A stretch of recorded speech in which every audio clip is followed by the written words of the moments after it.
Supreme કોર્ટે એમ કીધું ઈડીને કે ભાઈ તમે એમને લગભગ 6.5 મહિના થઈ ગયા, એમની કોઈ મની ટ્રાયલ તો મળી નથી, તો તમે એમને જેલમાં શું કામ રાખી રહ્યા છો? નમસ્કાર દર્શક મિત્રો, આમ આદમી પાર્ટી માટે એક રાહતના સમાચાર સામે આવ્યા છે. સંજય સિંહને ઈડીએ ધરપકડ કરેલી અને 6 મહિનાથી એમને જેલમાં રાખ્યા હતા, પરંતુ સુપ્રીમ કોર્ટે આજે એમને જામીન આપી દીધા છે અને સુપ્રીમ કોર્ટે ઈડીને ખખડાવી પણ છે કે 6 મહિના સુધી તમે એમને જેલમાં રાખ્યા અને કોઈ પુરાવા મળ્યા નથી, તો એમને જેલમાં રાખવાનો શું અર્થ છે? સુપ્રીમ કોર્ટે સાથે સાથે એમ પણ કીધું કે આ જે જામીનની શરતો છે એ ટ્રાયલ કોર્ટ નક્કી કરશે. તો આના વિશે તમારી સાથે વાત કરીશું. મારું નામ રાજેશ શાહ છે અને તમે જોઈ રહ્યા છો ખબર છે.com.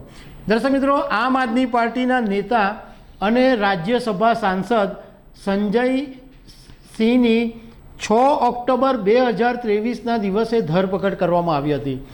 એમની ઉપર પણ એ જ કેસ ચાલતો હતો કે શરાબ કૌભાંડમાં જે મની લોન્ડરિંગનો મામલો હતો એ બાબતમાં સંજય સિંહની ધરપકડ કરવામાં આવી હતી અને 6 મહિનાથી તેઓ જેલવાસ ભોગવી રહ્યા હતા.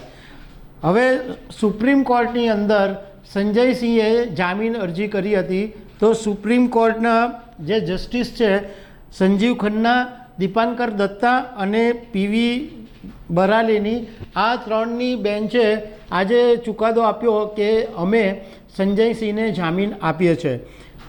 સુપ્રીમ કોર્ટે એમ કીધું ઈડીને કે ભાઈ તમે એમને લગભગ 6.5 મહિના થઈ ગયા, એમની કોઈ મની ટ્રાયલ તો મળી નથી, તો તમે એમને જેલમાં શું કામ રાખી રહ્યા છો? અમે એમને જામીન આપીએ છીએ. તો ઈડીએ એમ કીધું કે હા, અમને કોઈ વાંધો નથી, એમને જામીન આપો. પણ ઈડીએ સાથે એમ કીધું કે કેટલીક એવી શરત રાખો કે જે રાજકારણ છે એમાં કોઈ વિવાદિત નિવેદન નહીં કરે. તો સુપ્રીમ કોર્ટે કહ્યું કે એ નક્કી કરવાનું કામ ટ્રાયલ કોર્ટનું છે. ટ્રાયલ કોર્ટ જામીનની શરતો જે છે એ નક્કી કરશે.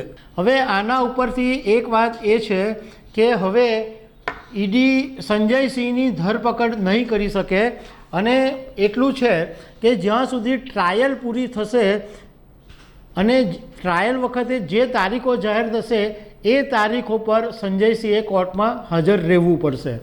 અત્યારે અરવિંદ કેજરીવાલની પણ ધરપકડ થઈ છે. અરવિંદ કેજરીવાલ પણ જેલમાં છે અને આમ આદમી પાર્ટીના બધા જે મોટા મોટા નેતાઓ છે, મનીષ સિસોદિયા પણ જેલમાં છે.